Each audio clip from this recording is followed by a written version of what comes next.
প্ৰধানমন্ত্ৰী নৰেন্দ্ৰ মোদী ডাঙৰীয়াই গুৱাহাটীলৈ যেতিয়া আহিছিলে তেখেতে এটা ডাঙৰ কথা কৈছিলে যে আমি যদি প্ৰত্যেকে ঘৰত 3 কিলোৱাটৰ এটা সোলাৰ পেনেল লগাই লওঁ তেতিয়ালে দুখীয়া আৰু নিম্ন মধ্যবিত্ত মানুহে ম্যাক্সিমাম 2 কিলোৱাট ইলেক্ট্ৰিসিটি ইউজ কৰে 1 কিলোৱাট তেওঁলোকে বিক্ৰী কৰিব পাৰিব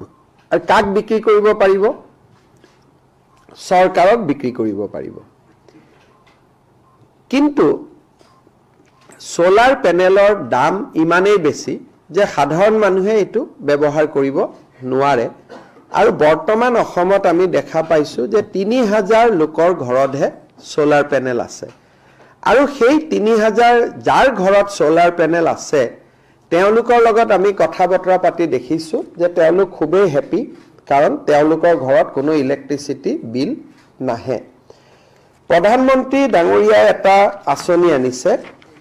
PM सूर्य घर मुफ्त बिजली योजना तारमाने PM सूर्य घर आसनिर लगत जदि आपुनी थाके आपनार बिजली बिलটো तो मुफ्त হলেই लगत 2 টকা आपुनी उपार्जन करिब पारिब आरु तेखेते ए आसनिर बारे ৭৫,০০০ কোটি টকা ভাৰতত আবণ্টন কৰিছে আৰু এই আসনিটোৰ জৰিয়তে 1 কিলোৱাটত भारत सरकारे 30,000 टका साहाय्य आगबঢ়াব 2 किलोवाटत 60,000 और 3 किलोवाटत 76,000 এতিয়া যদি আপোনালোকে ম্যাথমেটিক্স তো চাই তেতিয়ালে দেখিব যে 1 কিলোৱাটত টোটাল যেটো বজাৰত দাম হয় 1 কিলোৱাটৰ হেতু হল 50,000 टका भारत सरकारे সাবসিডি দিলে 30,000 टका তথাপিতো 20,000 টকা ঘৰৰ পৰা যাব লাগিব গটিকে মধ্যবিত্ত পৰিয়াল বা দুখীয়া পৰিয়ালে তাত ৰিলাক্টেন্ট হ'ব সেই কাৰণে আজি আমি ঘোষণা কৰিছো যে ৰাজ্য চৰকাৰে 15,000 টকা সাবসিডি দিব তাৰমানে 1 কিলোৱাট যদি আমি ইলেক্ট্ৰিসিটি ঘৰত সোলাৰ পেনেল লগাও তাৰ খৰচ 45,000 টকা 50,000 टका 50,000 मोदी डांगरियाय दिब 30,000 आरु मामाय दिब 15,000 45,000 5,000 निजर फाলৰ পৰা অসম চৰকাৰৰ এতিয়া যদি 2 কিলোৱাটৰ লগাও তাৰ খৰচ হল 90,000 टका ना प्रोजेक्ट कॉस्ट हल 1 लाख टका मोदी डांगरियाय दिब 60,000 राज्य सरकारे दिब 30,000 तारमाने निजर घৰৰ পৰা 10,000 टका लगाब লাগিব আৰু যদি 3 কিলোৱাট যদি আমি লগাও মোদি ডাঙৰীয়াই দিব 78,000 আমি দিম 45,000 तारमाने 1,50,000 टका लागे 3 किलोवाटत 1,25,000 टका সাবসিডি হিচাপে পাব 25,000 टका দিব লাগিব এতিয়া আমি এটা হিসাব কৰি চাইছো যেতিয়া এই 5,000 टका আপুনি পকেটৰ পৰা দিব লাগিব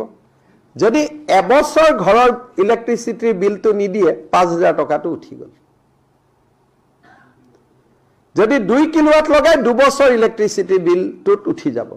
আৰু 3 কিলোৱাট লগালে 3 বছৰৰ ইলেক্ট্ৰিসিটি বিলত উঠি যাব অসম চৰকাৰে ষ্টেট বেংক অফ ইণ্ডিয়াৰ লগত কথা পাতিছে ৰাজ্য চৰকাৰৰ কৰ্মচাৰী সকলে আপোন ঘৰৰ দৰে ইয়াত বেংকৰ লোন লব পাৰিব আৰু বেংকৰ লোনত মৰ্টগেজ দিব নালাগে আৰু বেংকৰ যি ইন্টাৰেষ্ট হ'ব তাৰো 1% ৰাজ্য চৰকাৰে অতিৰিক্ত কৰি দিব মই আকৌ এবাৰ ভাল কৰি বুজাই দিছো যাতে আমি সকলে বুজি পাওঁ এটা সোলাৰ পেনেল যদি 1 কিলোৱাটৰ ঘৰত লগাও তাত 50,000 লাগে 30,000 টকা নৰেন্দ্ৰ মোদী ডাঙৰীয়াই দিব 15,000 টকা ৰাজ্য চৰকাৰে দিব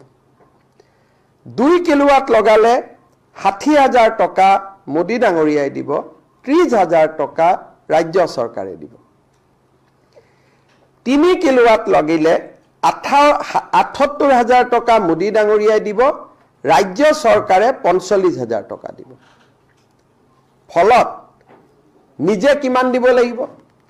1 কিলোৱাট লগালে 5,000 2 কিলোৱাট লগালে 10,000 3 কিলোৱাট ললে 27,000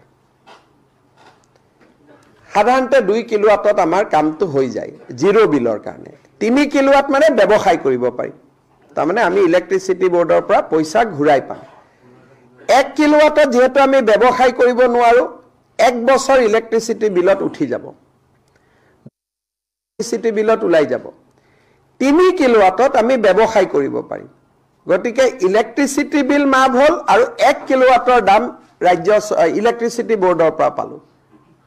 3 কিলোৱাট লগালে টকাটো 2 বছৰত উঠি যাব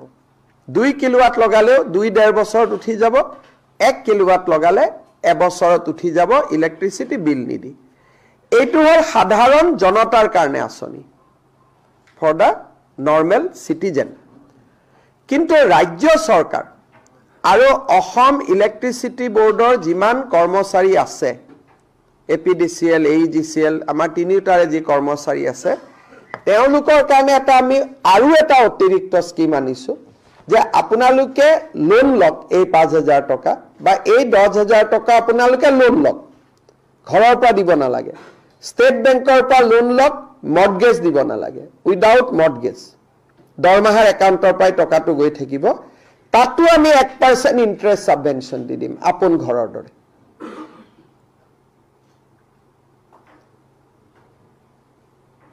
সাংবাদিকসকলকো আমি এটো সুবিধা দিম আপোনালোকে যদি ঘৰত সোলাৰ পেনেল লগাই দিয়ে তেলে এই 5,000 টকাটো আপোনালোকে দিব নালাগে ডিআইপিআৰ ডিপাৰ্টমেন্টে দি দিব আপোনালোকৰ কাৰণে আৰু এটা আমি অতিৰিক্ত পেকেজ দিছো যাতে আপোনালোকে ঘৰত তেতিয়া স্মাৰ্ট মিটাৰ কথা কৈ না থাকে আৰু ঘৰত নিজে নিজে ঘৰতে ইলেক্ট্ৰিচিটি বিল নাহিব তো এইটো এটা প্ৰধানমন্ত্ৰী সূৰ্য ঘৰ আঁচনি আপোনালোকে ইয়াত কেনেকে আবেদন কৰিব লাগে জানে যে পোষ্ট অফিসত গৈ আবেদন কৰিব পাৰে নহলে এটা পোৰ্টেল আছে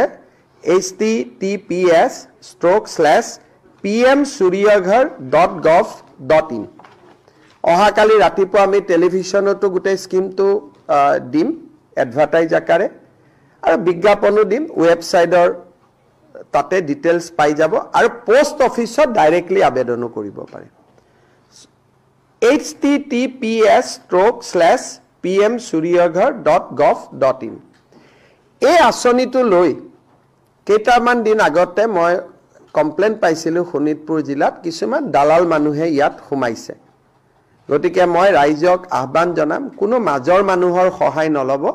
ঘৰত যাব পোৰ্টেলত ঘৰৰ পৰা আবেদন কৰিব কাৰণ ইয়াত দালালৰ কোনো স্থান নাই সিলেকশন ফাৰ্স্ট কাম ফাৰ্স্ট বেসিস কাৰণ টোটাল তো ৭৫,০০০ কোটি টকা গোটে ভাৰতৰ পৰা এপ্লাই কৰিব